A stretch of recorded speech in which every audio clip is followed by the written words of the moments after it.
سلام، من میثم حبیبی هستم، دبیر فیزیک. برای دوستانی که اولین بار هست این ویدیوها رو میبینن میخوام توضیح بدم که ما تو این ویدیوها سعی میکنیم خیلی خلاصه و خیلی ساده یه مقدار حد اقلی که کار شما برای امتحان مدرسه‌تون را بیفته فیزیک سال دهم رو بهتون درس بدیم. الان میخوایم قسمت دوم فصل کار و انرژی رو درس بدیم بهتون. قسمت اولش توی کانال هست، باید حتما اول اونو ببینید تا بفهمید اینجا چه خبر رو من چیکار دارم میکنم. خیلی ازتون ممنونم، پیام های شما، کامنتاتون خیلی به من انرژی میده، خیلی دوستتون دارم و میگم کامنت های شما و پیام های شما خیلی وقتا واقعا روز منو میسازه و خستگی رو از تنم در میکنه. واقعا ازتون ممنونم.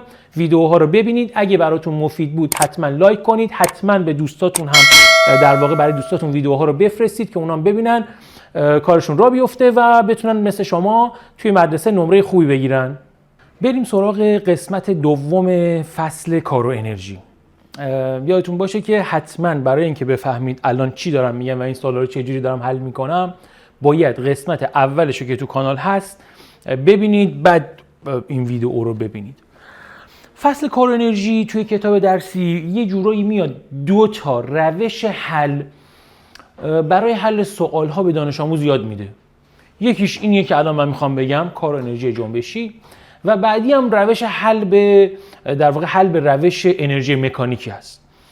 شما موقعی که هر دو تا روش یاد بگیرید متوجه میشید که این 2 تا روش در واقع یه چیزن و فقط اون بیانشون فرق داره و تفاوت اونچنانی با هم دیگه ندارن. من دوست دارم که ما بیشتر روی این روش مسلط باشیم و سوال‌ها رو تا جایی که میشه با این روش حل کنیم. حالا چی هست این روش؟ خود توضیح بدم. ببین، فرض کن که سالن بلندی داری، خیلی بزرگ، راهرو مثلا طولانی. یه نفر اومده یه چرخ دستی رو هل داده از عقب‌تر و این چرخ دستی با سرعت داره اینوری حرکت میکنه باز خودش. اگه شما بیای این چرخ دستی رو همینوری هل بدی، به حرکت این چرخ دستی کمک کردی و کار تو مثبته. این کاری که تو انجام میدی سرعت چرخ دستی رو زیاد میکنه، یعنی انرژی جنبشیش رو زیاد میکنه. یه جورایی کاری که تو انجام دادی تبدیل شده به انرژی جنبشی این چرخ دستیه. کار ما که روش انجام دادیم تبدیل میشه به انرژی جنبشی، سرعتش رو زیاد میکنه. برعکس اگه من مثلا این داره اینوری میره جلوی رفتنش رو بگیرم، کار من منفیه، سرعتش کم میشه، انرژی جنبشی تغییراتش منفی میشه. باز همون حالت، یعنی ما با کاری که انجام میدیم یه خورده انرژی جنبشی این رو کم میکنیم. کاری که ما انجام میدیم برابر تغییرات انرژی جنبشیه. ما میخوایم از این استفاده کنیم برای حل سوال. چجوری؟ الان بهت میگم. پس این قضیه کار و انرژی جنبشی اینه داستانش. ببین، ما اینجا چیزایی نوشتیم، شما اسم فارسی اینا رو باید بلد باشی. قبلا بهت گفتم همه اینا رو جدا جدا تو اون ویدیوهای قبلی و تو میدونی. الان من یه بار میخوام بنویسم. W توتال کار کل هست و دلتا کا اسمش هست تغییر انرژی جنبشی. WF کار نیروی خارجی.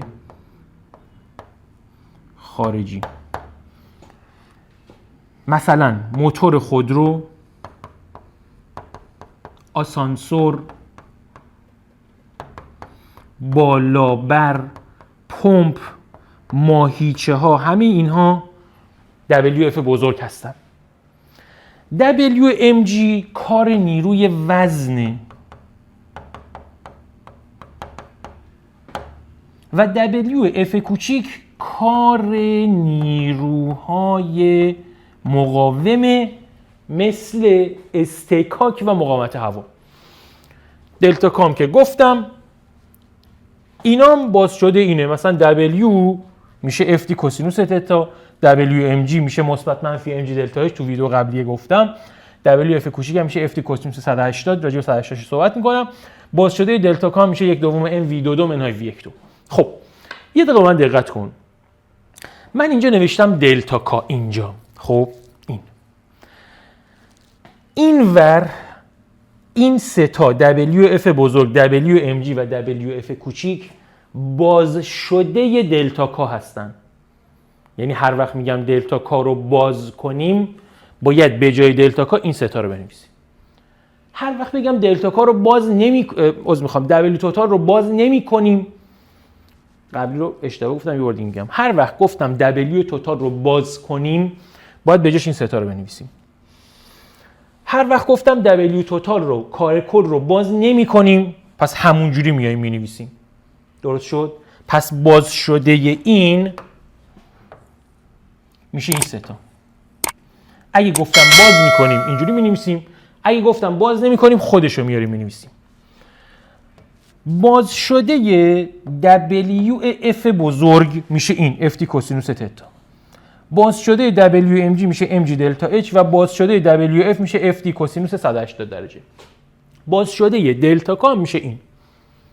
پس اینو خیلی خیلی دقیق گوش کنید. باید بلد باشید باز شده هر کدوم از اینا چی میشه، فرمولشه دیگه. خب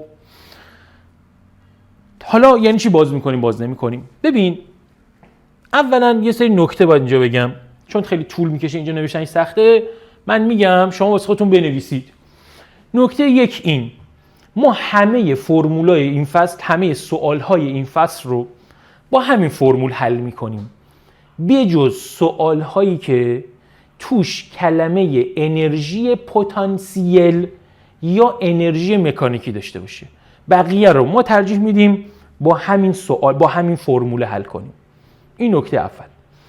نکته دوم، از W توتال یا WF بزرگ یا WMG یا WF کوچیک یا دلتا کا هر کدوم رو توی سوال خواست یا مقدارش اندازش رو توی سوال به ما داد اونو باز نمی کنیم، بقیه رو باز می کنیم. پس هر وقت یکی از اینا رو، این یا این سه تا یا این، تو سوال از ما خواست یا مقدارش رو به ما داد اونو باز نمی کنیم، بقیهشون رو باید باز کنیم. شماره 3، وقتی میگه جسم روی سطح افقی حرکت میکنه WMG مساوی با 0. شماره 4 که باید بنویسی، اگه بگه یه جسمی رو رها میکنیم یا بگه جسم رو پرتاب میکنیم یا بگه یک ماشین خودرو ترمز میزنه WF بزرگ 0. و نکته بعدی و آخرین نکته این که اگه تو سوال اندازه یا مقدار WF کوچیک رو به ما بده ما با علامت منفی توی فرمول قرارش میدیم. یکی یکی این نکته ها رو توی سوال ها استفاده میکنیم. متوجه میشید یعنی چی؟ بریم سوال حل کنیم که ببینیم داستان چیه. نکته ها رو حتما بنویسید که داشته باشید. خب مثال 25 میگه خودرویی به جرم 1000 کیلوگرم روی یک جاده افقی در حال حرکته.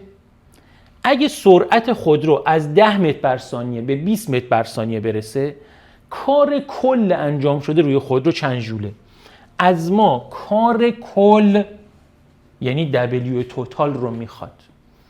ما گفتیم تمام فرمول های این فصل رو، تمام سوال های این فصل رو قراره با W توتال مساوی با دلتا کا حل کنیم. الان سوال از من کار کل یعنی اینو خواسته.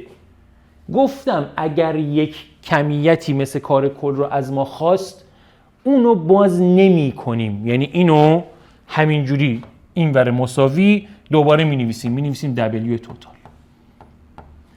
دلتا کا رو که از ما نخواسته پس دلتا کا رو باز می کنیم. باز شده دلتا کا میشه 1/2 M V2 به توان 2 منهای V1 به توان 2 میشه 1/2 ضرب در 1000 ضرب در 20 به توان 2 منهای 10 به توان 2. این میشه 400 منهای 100 300 با این 1/2 150 تو 1000 ضرب میشه 150,000 ژول. این سوال 25. بنویسید.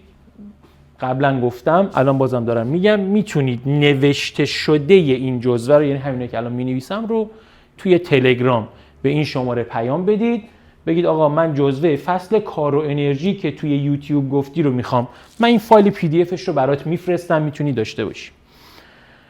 این شد سوال 25. سوال 26.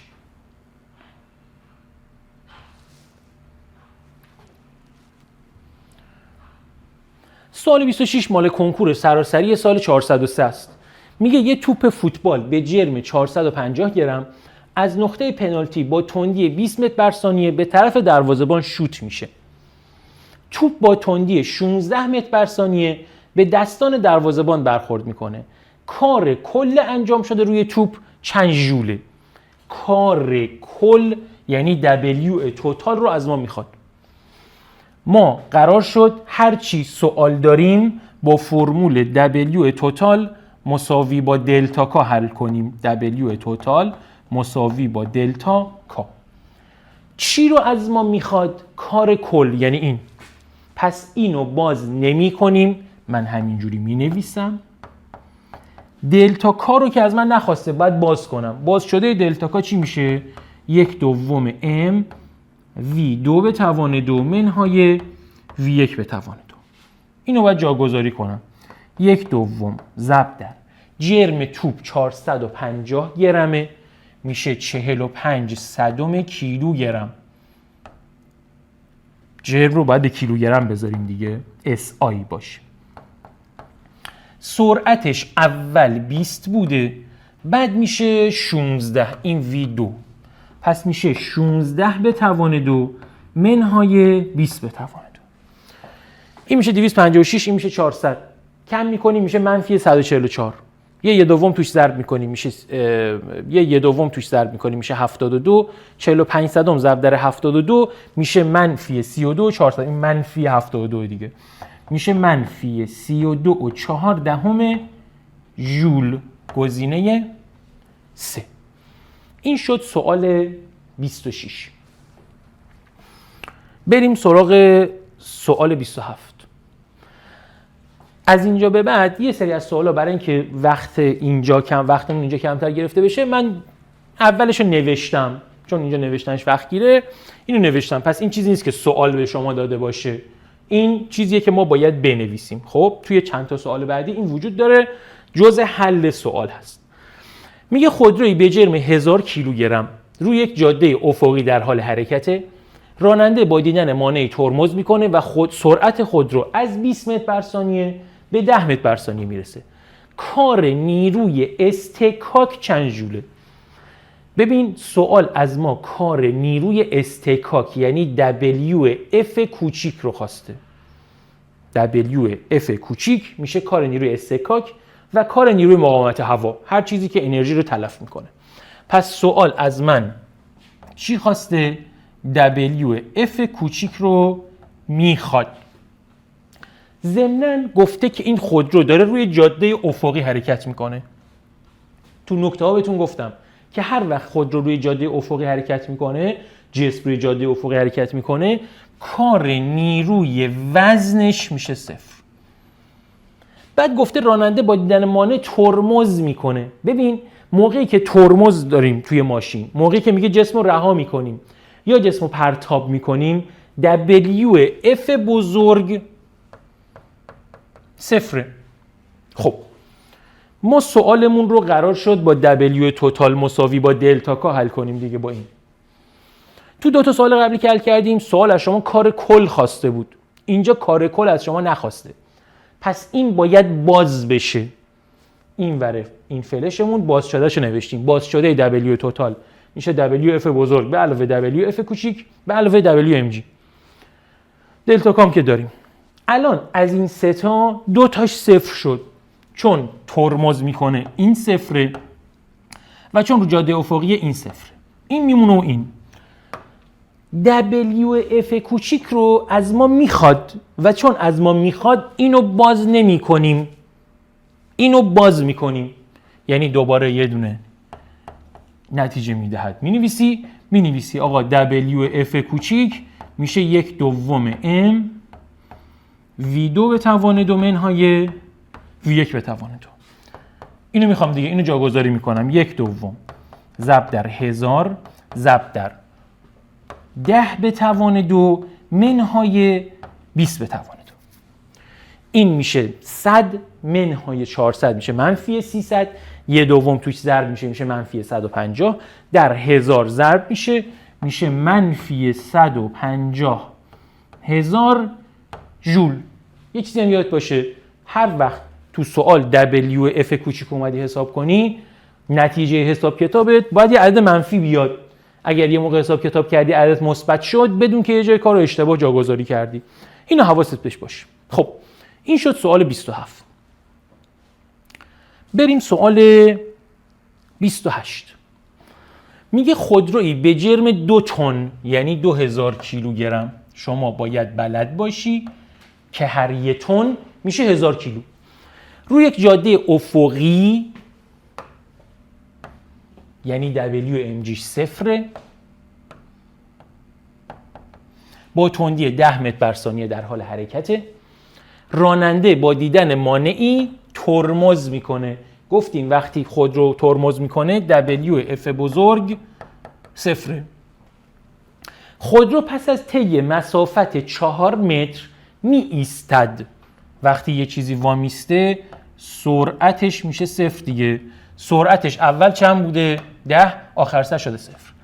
نیروی اصطکاک وارد شده به خودرو چند نیوتنه؟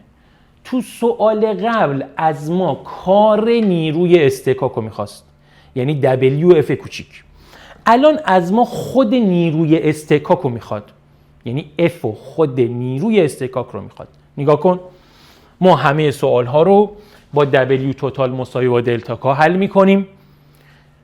W توتال که کار کله رو از ما نخواسته، پس باز میکنیم.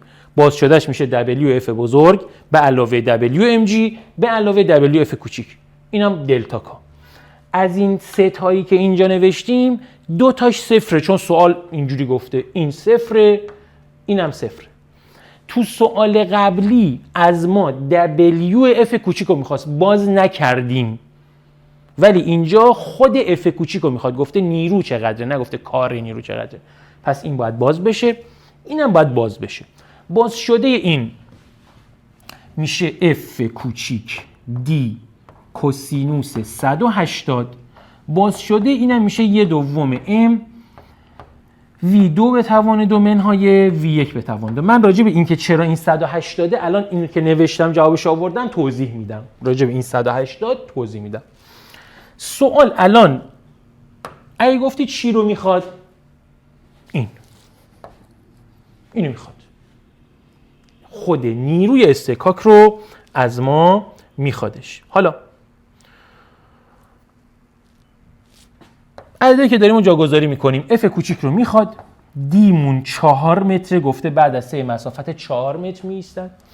کوسینوس 180 منفی 1، این 1/2 ضرب در 1000، ضرب در 2000 ضرب در 0، چون سرعتش آخر سر 0 شده، منهای 10 به توان 2. این میشه منفی 100. این 1/2 تو 2000 ضرب میکنم میشه 1000. 1000 رو توی منفی 100 ضرب میکنم میشه منفی 100,000. منفی 100,000 اینور دارم، یه دونه منهای 4 هم اینور دارم. منهای 4 تا F مساوی با منفی 100,000. از اینجا F مون میشه 100,000. منفی 100,000 به منفی 4 میشه 25,000 نیوتن. میشه 25,000 نیوتن. حالا راجع به این 180 توضیح بدم که چرا اینجوریه. ببین این پس حلش تموم شد. موقعی که یه جسمی داره روی یک سطحی حرکت میکنه، مثلا اینوری، نیروی اصطکاک جنبشی که بهش وارد میشه این وره. شما موقعی که میخوای کار حساب کنی، W حساب کنی، مگه نمی نوشتی FD کوسینوس تتا؟ Fمون اینه، D هم اندازه شو داریم، زاویه بین این دوتا که اینجوریان 180 درجه است دیگه.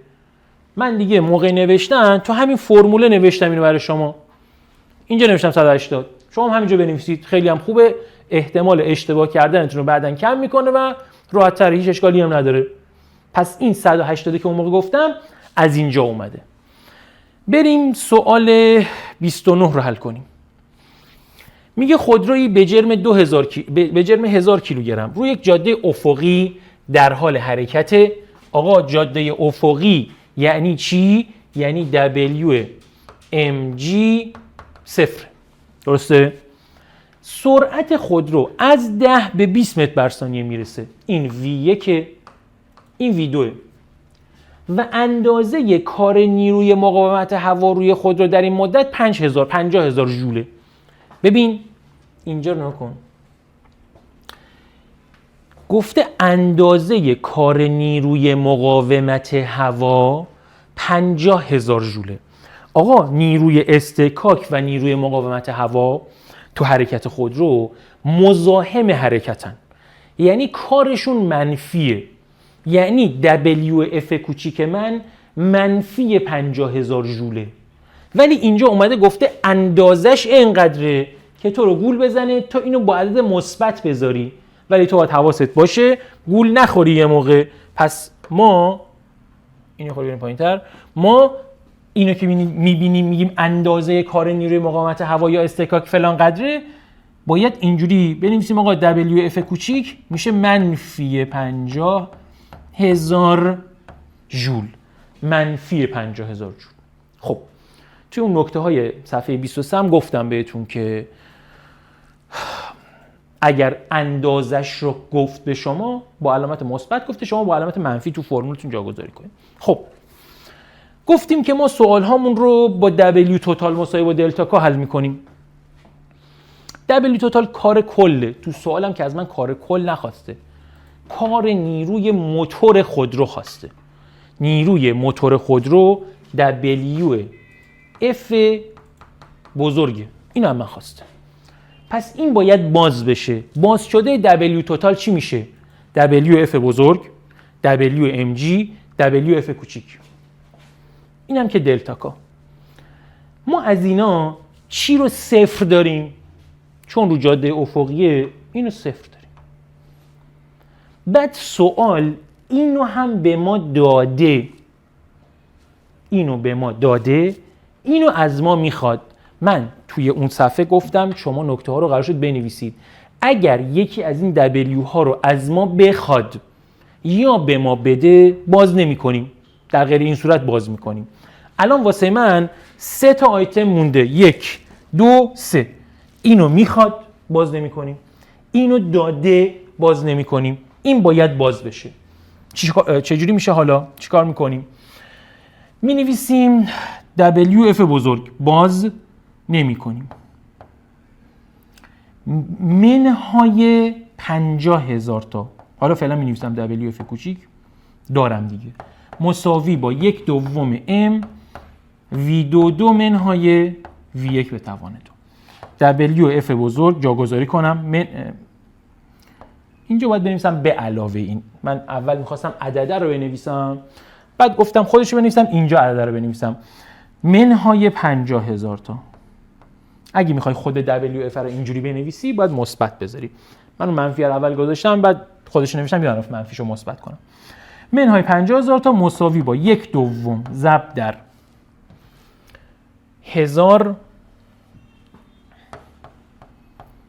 ضرب در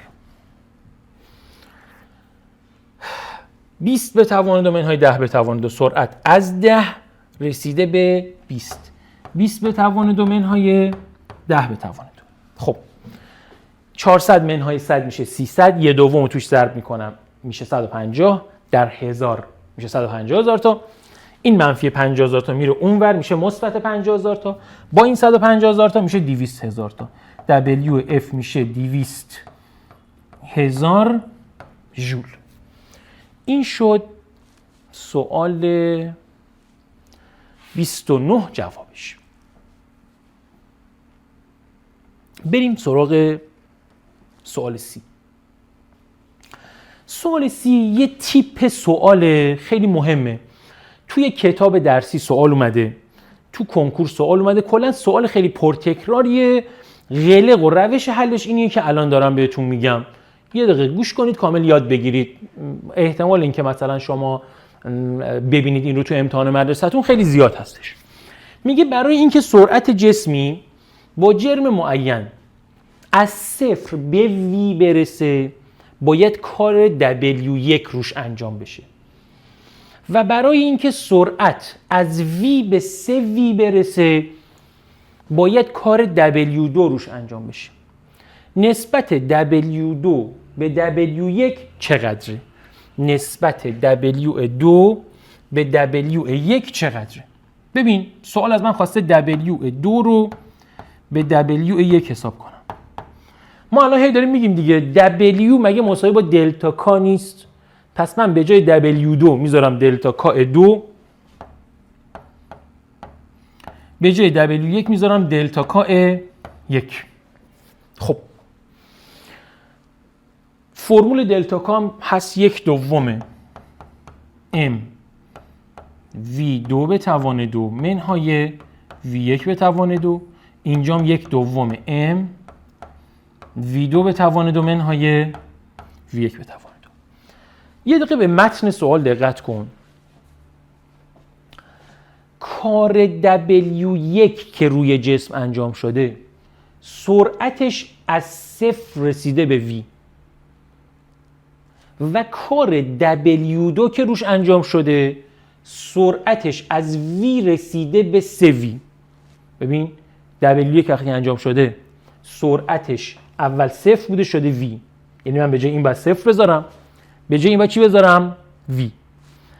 تو کار W2 سرعت اول v بوده بعد شده 3v، به جای این باید بذارم v، به جای این باید بذارم 3 تا v. پس اینا رو باید اینجوری جاگذاری کنم. این 1/2 m بالا و پایین خط میخوره چون یکسانه. برای W2 سرعت از v رسیده به 3v، به جای این میذارم 3v که به توان 2 میرسه، میشه 9 تا v2. به جای اینم میذارم v. بعد اینجا به جای این میذارم v، به جای اینم میذارم 0. 9 v2 منهای v2 میشه 8 تا v2. اینم میشه v2، اینو با این میزنیم میشه 8. نسبت W2 به W1 میشه 8. این شد سوال C. سوال 31 مال سراسری 402. میگه در شکل زیر نیروی ثابت F جسم رو روی سطح افقی از حال سکون به حرکت در میاره. چون جسم ما داره رو سطح افقی حرکت میکنه یعنی WMG مون 0. خب از حال سکون به حرکت در میاره یعنی V1 0. بعد از طی مسافت 5 متر سرعت جسم به 2.5 متر بر ثانیه میرسه. بزرگی نیروی استکاک در این حالت چند نیوتنه؟ توی این حرکت چند نیوتنه؟ ببین چی ازت میخواد؟ بزرگی نیروی استکاک یعنی F کوچیک رو ازت میخواد. ما همه سوال‌های این فصل رو قراره با W توتال مساوی با دلتا کا حل کنیم. کار کل رو که ازمون نخواسته، نیروی استکاک خواسته، بهمونم نداده، پس این باید باز بشه. باز شده این چی میشه؟ WF بزرگ، WMG و WF کوچیک. از این سه تا یکیش صفره. کدوم صفره؟ WMG صفره چون گفته روی سطح افقی حرکت میکنه، پس این صفر. خب میمونه WF بزرگ و WF کوچیک، اونورم دلتا کا. WF بزرگ که از ما نخواسته پس باید باز بشه. WF کوچیک هم از ما نخواسته، خود F کوچیک رو خواسته، پس اینم باید باز بشه. دلتا کا هم باید باز بشه. میبینی چون هیچ کدوم از اینها رو نخواسته و به ما نداده باید همشون رو باز کنیم. باز شده WF بزرگ میشه F D کوسینوس تتا. این D ما بدخط شد، این D. WF کوچیک باز شدهش میشه F کوچیک D کوسینوس 180. راجع به اینکه چرا 180 قبلا توضیح دادم. باز شده دلتا کا هم میشه 1/2 M V22 منهای V12. اینطوری. خب عددا رو باید جاگذاری کنیم. شکل رو نگاه کن. F 40 زاویه 60 جرم اینم 8 کیلو. اینا رو توش شکل داده به ما. به جای F مون میذارم 40. گفته جسممون 5 متر جابجا میشه، پس این میشه 5.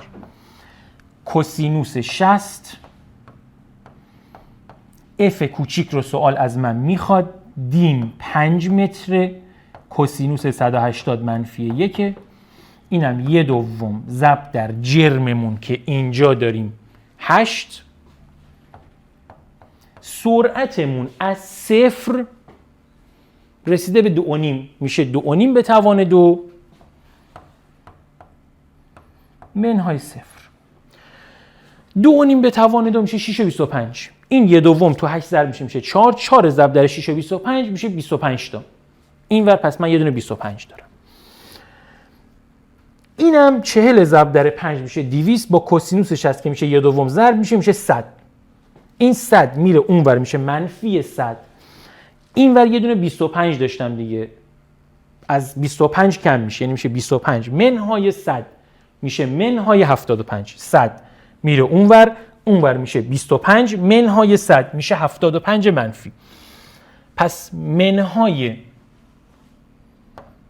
5 تا F مساوی با منفی 75. منفی رو با منفی میزنم، 75 رو به 5 میزنم، میشه 15 نیوتن.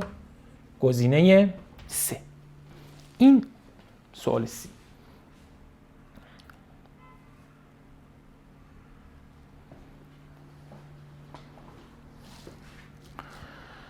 سوال 32 میگه در شکل زیر جرم کل سورتمه و بار آن 2 تن است و تراکتور تحت زاویه 37 درجه نیروی ثابت 60,000 نیوتن رو بر آن وارد می‌کند. اگر نیروی استحکاک جنبشی که به سورتمه وارد میشه 4000 نیوتن باشه و با این وضعیت سورتمه در مسیر مستقیم افقی 5 متر جابجا بشه، تغییر انرژی جنبشی سورتمه چند ژوله؟ از من دلتا کا رو خواسته، اینو از من میخواد. خب من F بزرگ دارم، F کوچیک دارم، مسیر حرکتم افقیه. چون این مسیر حرکت افقیه، موقعی که W توتال رو باز میکنی اینا رو مینویسی، این میشه 0. 1 2 3 تا آیتم میمونه. از این 3 تا یکیش نباید باز بشه. کدوم نباید باز بشه؟ دلتا کا. چرا؟ چون سوال از تو تغییر انرژی جنبشی یعنی دلتا کا رو خواسته. این باید باز بشه، اونم باید باز بشه. خب این فرمولش چی بود؟ WF بزرگ F D کوسینوس تتا. WF کوچیک F کوچیک D کوسینوس 180. دلتا کا رو هم که باز نمی کنم. F بزرگ 6000 تاست. جابجاییمون 5 متره. زاویه 37 درجه است، کوسینوس 37 به علاوه F کوچیک که 4000 تاست، نیروی استحکاک جنبشی دیمون 5 متر، کوسینوس 180 منفی 1. اینم دلتا کا. ببین این 8 میشه خودش داده، تو 5 میشه 4 ضرب در 6000 تا میشه 24000 تا. اینم میشه منفی 20000 تا. 24000 منهای 20000 میشه 4000 تا. دلتا کا میشود 4000 ژول. ببین این سوال کنکور سراسری سال 402 بوده. ما اینا رو همه رو می‌نویسیم، به افتخار شما می‌نویسیم دیگه. یعنی شما اگه بخوای مثلا برای کنکورت اینو بنویسی حل کنی، همین یه تیکر رو می‌نویسی، جوابتو می‌تونی خیلی راحت به دست بیاری. هرچند ما در این مجموعه اصلا قصد نداریم تستی به شما درس بدیم و ما فقط به صورت خیلی ساده و تشریحی برای امتحان مدرسه داریم در واقع اینها رو به شما درس میدیم و بهتون یاد میدیم چجوری سوال حل کنید. این سوال 32 ما. اینو چون شبیه یه تمرین کتاب هست من آوردم و حل کردم، حالا با اینکه سوال کنکور بوده، سوال مهمیه، یعنی احتمال اینکه این شکلی توی امتحان مدرسه‌تون ببینید خیلی زیاد هستش. خب بریم صفحه بعد. سوال 33 تمرین کتاب، خیلی تمرین مهمیه. شبیهش توی کنکور هم سوال اومده که سوال بعدی هست که می‌خوایم حل کنیم. اولین سوال کتاب با هم ببینیم. خیلی مهمه. میگه 2 تا قایق بادبانی مخصوص روی سطوح یخزده داریم، اینا قرمز و آبیه، دارای جرم‌های M و 2M. ببینید قرمز کوچکتر جرمش M، آبیه بزرگتر جرمش 2M. روی دریاچه افقی و بدون استکاکی قرار دارن. الان دیگه شما تا افقی میبینی باید بدونی این کلمه افقی یعنی WMG صفره و بعد میگه استکاک هم ندارن، پس WF کوچیکمون هم صفره.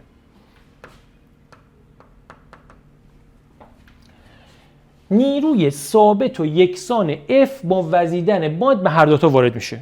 اینجا هر دو قایق از حال سکون شروع میکنن به حرکت و از خط پایان به فاصله D میگذرن. اینجا مسابقه میدن تا اینجا، فاصله‌ای که طی میکنن یکسانه، نیرویی که به هر دوتاشون از طرف باد وارد میشه اینم یکسان. انرژی جنبشی و تندی قایق‌ها را درست پس از عبور از خط پایان با هم مقایسه کنید. من میخوام برای اینکه ساده تر باشه کارمون این قایق کوچولوها رو بگیرم A، این یکی رو بگیرم B. قبول دارید که اولش چون هر دوتاشون ساکن هستن، یعنی اینجا از حال سکون حرکت کردن، من میتونم بگم که انرژی جنبشی هر دوتاشون اول صفره دیگه. خب برای قایق A می نویسیم W توتال مساوی با دلتای کا. همه سوالای این فصل رو قراره با W توتال مساوی دلتا کا حل کنیم دیگه. از W توتال 3 تا آیتم داریم، F بزرگ، F کوچیک، MG، که F کوچیک و MG صفرن دیگه نمی نویسم، فقط F بزرگ دارم، WF بزرگ.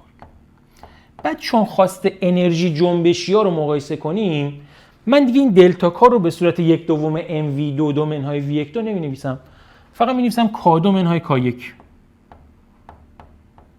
و K1 مونم که صفره دیگه، این صفر هیچ.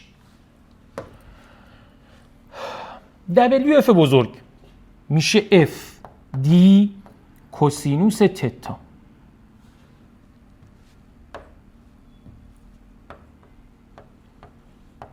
اینم K2. این میشه برای قایق A انرژی جنبشی وقتی از خط میگذره. برای قایق B هم دقیقاً همین داستانه، یعنی من می‌نویسم W توتال مساوی با دلتا کا، WF بزرگ داریم، F کوچیک نداریم، MG هم نداریم، عین این، فقط میشه WF بزرگ مساوی با K2 منهای K1 و WF بزرگمون رو اگه باز کنیم میشه FD کوسینوس تتا مساوی با K2. آقا برای قایق A K2 میشه FD کوسینوس تتا، برای قایق B هم میشه همین. خود سوالم گفته هم D ها یکسانه هم F ها یکسانه. خب پس من نتیجه میگیرم انرژی جنبشی قایق A و B موقعی که اینا از خط میگذرن با همدیگه برابر هست. اینجوری می نویسیم، میگیم آقا K2 A مساوی میشه، این A رو یکم پایین تر بنویسم، K2 A مساوی میشه با K2 B.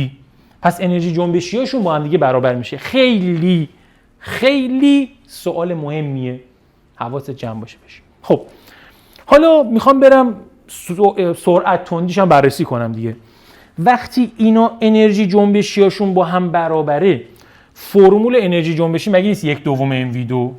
خب می نویسم 1/2 ضرب در جرم قایق آ، اون کوچولو است m، ضرب در v آ به توان 2 مساوی با 1/2 ضرب در جرم قایق b، یا کن چقدر 2m.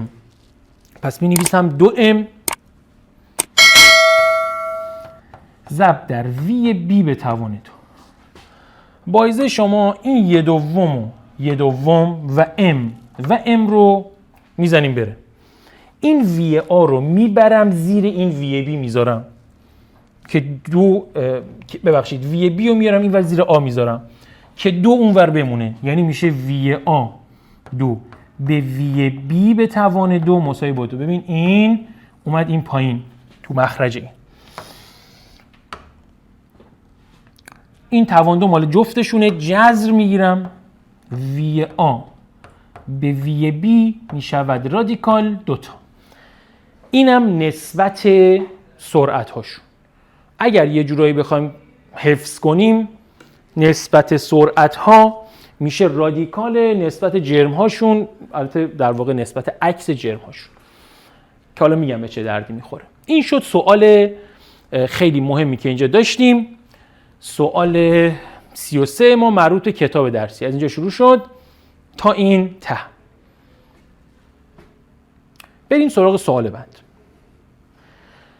سوال بعد همین شکل، سال 402 همونطور که میبینید سوال کنکور اومده. میگه 2 تا قایق مخصوص روی سطح یخزده افقی بدون استکاک. میدونید یعنی چی دیگه، mg0 wmg0 wf کوچیک 0 مطابق شکل زیر قرار دارن. جرم یکی از قایق‌ها 4 برابر دیگری است. این قایق آ رو من جرمش رو بگیرم m، قایق بی میشه 4 تا m. قایق‌ها تحت اثر نیروی مساوی باد شروع به حرکت میکنن و از خط پایان به فاصله دی میگذرن. درست پس از عبورشون از خط پایان، تندی قایق سبکتر که آ باشه چند برابر قایق دیگر است. آقا ما الان حساب کتابش اونور سوال قبلی انجام دادیم دیگه. وقتی F برابر D برابر WMG ندارم، WF کوچیکم ندارم، کای اینها با هم برابر میشه دیگه. کای آ مساوی میشه کای بی.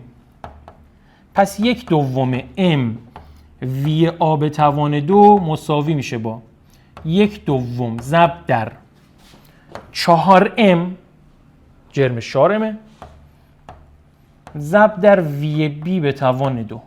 1/2 میرن، M و M میرن، وی بی به وی آ رو میخواد، میگه تندی سبکه که آه چند برابر بیه. اینو میارم این زیر میشه وی آ 2 به وی بی 2، جفتش توان 2 داره، اون برم یه دونه 4 میمونه، جذر میگیرم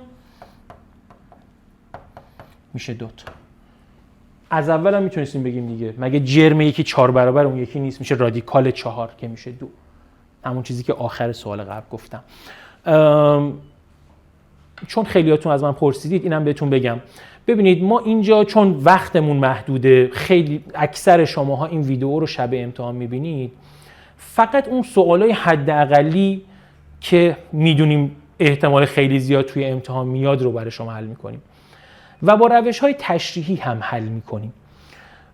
همه اینها روش‌های سریع‌تر تستی دارن، خیلی زیاد هم دارن. ما سوال‌های واجب خیلی زیادی هم داریم که برای کنکور باید حل کنیم، ولی این مجموعه اصلا هدفش حل تستی و اون داستان کنکور نیست. انشالله ما تابستون برای کسایی که این دوره رو دیده باشن یه دوره ای میذاریم، احتمالاً به صورت کلاس آنلاین، که اونجا کامل سال دهم رو با هم تستی کار کنیم. حالا ببینیم اوضاع وقتمون چجوری و میتونیم یا نه، ولی این تو ذهنم هست چون خیلی از شما پرسیدید و خواستید.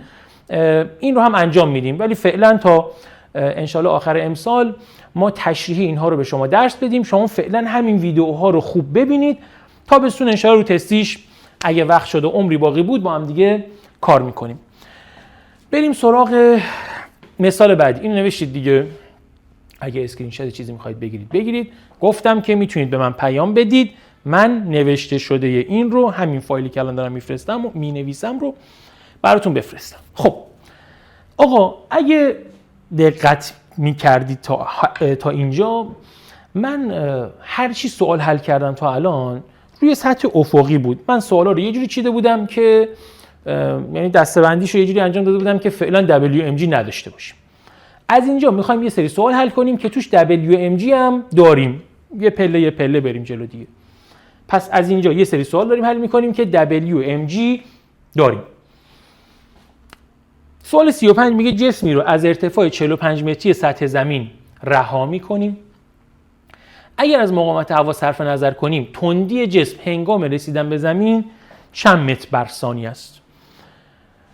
ما این سوال رو همه سوال این فصل رو قراره با W توتال مساوی با دلتا کا حل کنیم. قبوله؟ سوال از من تندی جسم هنگام رسیدن به زمین رو خواسته، کار کل که نخواسته. پس کار کل باید باز بشه، میشه WF، WMG و WF کوچیک.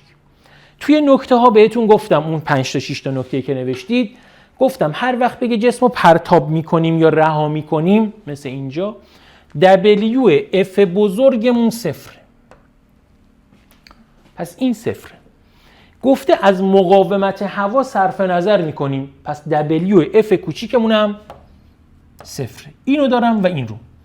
سوال از من تندی جسم رو خواسته، نه کار نیروی وزن خواسته، نه اینو خواسته. پس اینا باید باز بشن. کار نیروی وزن که WMG باشه میشه mg دلتا H. اگه جسم پایین بیاد مثبت mg دلتا H، اگه بره بالا منفی mg دلتا H. اینجا میگه ما از ارتفاع 45 متری اینو رها کردیم، خب میفته پایین دیگه. پس من به جای این مینویسم مثبت mg دلتا H. اینجا یه دوم m v2 به توان 2 منهای v1 به توان 2. خب میری جاگذاری کنی، میبینی که جرم نداری. چیکار کنیم؟ تو این سوال ها که WF بزرگ و F کوچیک صفره، M رو میتونی از دو طرف خط بزنی. ببین من اصلا تو سوال ندادم. اگه میدادم میذاشتی یا نمیذاشتی فرقی نمیداشت، چون خط میخواد. پس تو این سوالا خیلی مرسومه که جرم رو به شما ندن و شما حواست باشه که تو این سوالا میتونی خط بزنی. حواست باشه. ببین تو این سوالا هم WF بزرگ صفره، هم WF کوچیک صفره که میتونی خط بزنی. جیمون 10، ارتفاعمون 45 متره. اینجا یه دونه یه دوم داریم. V2 رو سوال از من میخواد، V1 مون هم صفره. اینو از اینجا تو دستمون بوده ولش کردیم، رهاش کردیم. این میشه 450 تا. ببین این یه دوم میخوام از بین ببرم، انگار یه دو اینور ضرب میکنم که اون یه دوم از بین بره دیگه. یا این دو میاد اینور، در واقع یه دوم میاد اینور، میشه دو، این تو ضرب میشه. این 450 ضرب در 2 میشه 900. جذر 900 میشه 30. V2 میشود 30 متر بر ثانیه. این مثلا یه فرمول تستی خیلی ساده داره که حالا انشالله گفتم فعلا داریم برای مدرسه این رو درس میدیم.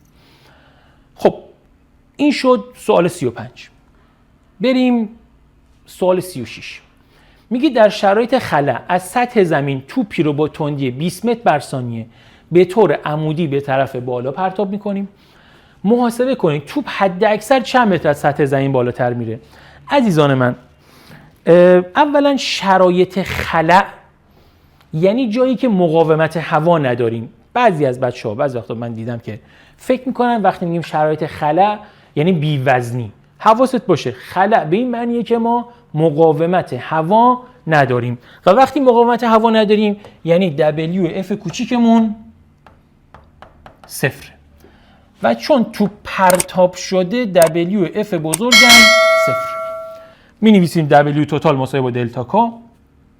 WF بزرگ صفر هست، WF کوچیک صفره، WMG دارم و دلتا کا.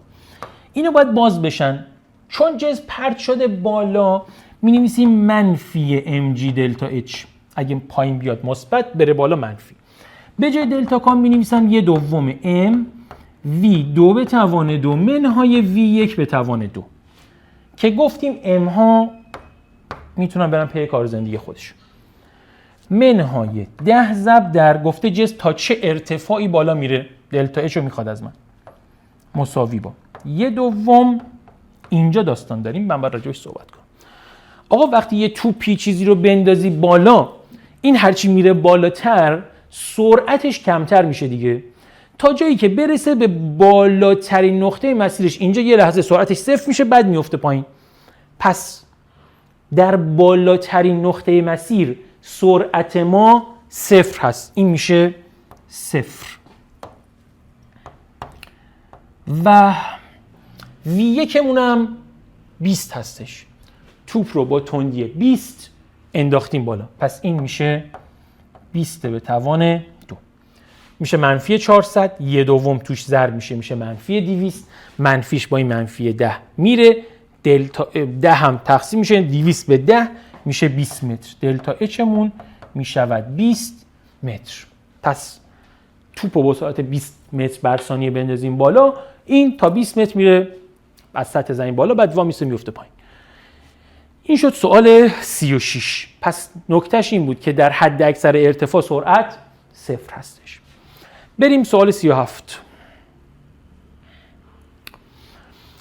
سوال 37 میگه از بالای ساختمانی به ارتفاع 6 متر. ببین سوالی که تو پرتاب از بالای پایین و پایین بالا حل کردیم تا اینجا، کار در واقع WF کوچیک نداشتیم. از اینجا میخوایم سوالا رو حل کنیم که اونم داریم، پله پله سخت‌تر میکنیم میریم جلو. ببین میگه از بالای ساختمانی به ارتفاع 6 متر جعبه‌ای به جرم 4 کیلو رو رها میکنیم. اگر جعبه با تندی 10 متر بر ثانیه به زمین برخورد کنه، کار نیروی مقاومت هوا در برابر حرکت چند ژوله؟ کار نیروی مقاومت هوا رو میخواد، یعنی WF کوچیک رو میخواد، کار نیروی مقاومت هوا رو میخواد. خب چون جسم رو رها میکنیم، WF بزرگمون 0، این 0. WMG داریم، WF کوچیک داریم میخواد، دلتا کا هم داریم. ما باید اینو باز کنیم، اینم باز کنیم. اینو چون میخواد باز نمی کنیم. WMG چون جسم از بالا رها شده بیاد پایین میشه مثبت mg دلتا h. WF کوچیک رو باز نمی کنم. اینم 1/2 m v22 منهای v12. عزیز من اینجا دیگه نمیتونی m رو بزنی ها، حواست باشه، چون WF کوچیک داریم. منم جرم اصلا دادم. اینجا سوال باید جرم رو به شما بده. خب به جای در واقع جاگذاری میکنیم، میگه جرممون 4g 10 ارتفاع 6 هست. WF کوچیک رو میخوایم 1/2 ضرب در 4 ضرب در، از اون بالا رها شده پس سرعتش 0. اینجا رسیده با سرعت 10 به زمین، این میشه 10، این میشه 0. 10 به توان 2 منهای 0. خب این میشه 100 با این میشه در واقع 200. اینم 6 تا 24 تا تو 10 240. این 240 میره اونور میشه منفی 240. 200 منهای 240 میشه منفی 40 تا. WF کوچیکمون میشه منفی 40 ژول. یادت باشه هر وقت WF کوچیک حساب کردی عددت منفی نیومد مثبت اومد، بدون یه جا اشتباه کردی، حساب کتابات رو یا نوشتهات رو باید چک کنی. این سوال 37. بریم سوال 38. از این شکل هم توی کتاب زیاد داریم. میگه مطابق شکل عرابه‌ای به جرم M از نقطه A با تندی 2 متر بر ثانیه میگذره. تندیش هنگام عبور از نقطه B چند متر بر ثانیه است. مقاومت هوا و استکاک نداریم، یعنی WF کوچیک نداریم و اینم عرابه است، یه گاری دستی مثلا یه چنین چیزیه و موتور نداره که، پس WF بزرگم نداریم. ببین WF بزرگ نداریم، WF کوچیکم خودش گفته نداریم، WMG داریم و دلتا کا. سوال سرعتش موقع رسیدن به اینجا رو میخواد. مینویسیم این باید باز بشه، اونم باید باز بشه دیگه، چون اینایی که نمیخواد. mg دلتا h مساوی با 1/2 m v2 به توان 2 منهای v1 به توان 2. m رو با m میزنیم بره. 10 ضرب در، ببین دلتا hش میشه تغییر ارتفاع عمودیش توی کار نیروی وزن. تو ویدئوی قبلی، ویدئو اول فصل 3 گفتم. نگاه کن، میخوای پیدا کنی اینجوری یه خطچین اینجا بکش جایی که اول بوده، یه خطچین هم جایی که آخر بوده. این فاصله چقدره؟ اینجا 4 متره، 1 مترش رو این پایین ور میداری، دلتا اچ 3 متر هست. 1/2 ضرب در V2 به توان 2 که میخواد منهای سرعتش از نقطه آ که میخواد بگذره 2 هستش، پس میشه 2 به توان 2. این میشه C. این 2 میاد اینور توش ضرب میشه 60. این منفی 4 میاد اینور با 60 جمع میشه 64 تا V2 به توان 2 میشه 64. جذر میگیریم میشه 8 متر بر ثانیه. این سوال 38.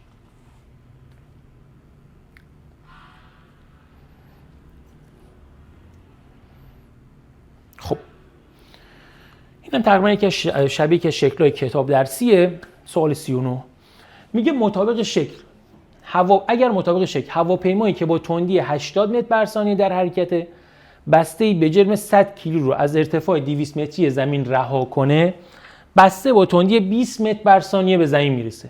کار نیروی مقاومت هوا در این جابجایی چند ژوله؟ W F کوچیک رو از ما میخواد. چون بسته رو این هواپیما رها کرده، W F بزرگمون 0. تو سوالایی که میگه بالون، هواپیما، نمیدونم اینا یه سرعتی دارن و بسته رو، جعبه رو، جسم رو رها میکنن، سرعت اولیه جسم میشه همون سرعت اون وسیله. مثلا اگه این هواپیما با تندی 80 در حال حرکته و این بسته رو رها کرده، سرعت اولیه بسته اون میشه 80 تا. خب می نویسیم W توتال مساوی با دلتا K. W توتال باید باز بشه، میشه WF، WMG و WF کوچیک. اینم دلتا K. چون رها شده WF بزرگ نداریم، WMG داریم، WF کوچیک هم که میخواد. WF کوچیکو چون میخواد اصلا بازش نمی کنیم، همونجوری میذاریم. WMG چون اومده پایین مثبت MG دلتا H، WF کوچیک رو باز نمی کنم، میخواد. این ورم دلتا K 1/2 M V2 به توان 2 منهای V1 به توان 2. جرممون جرم بسته 100 کیلو هست، G 10، ارتفاعش 200.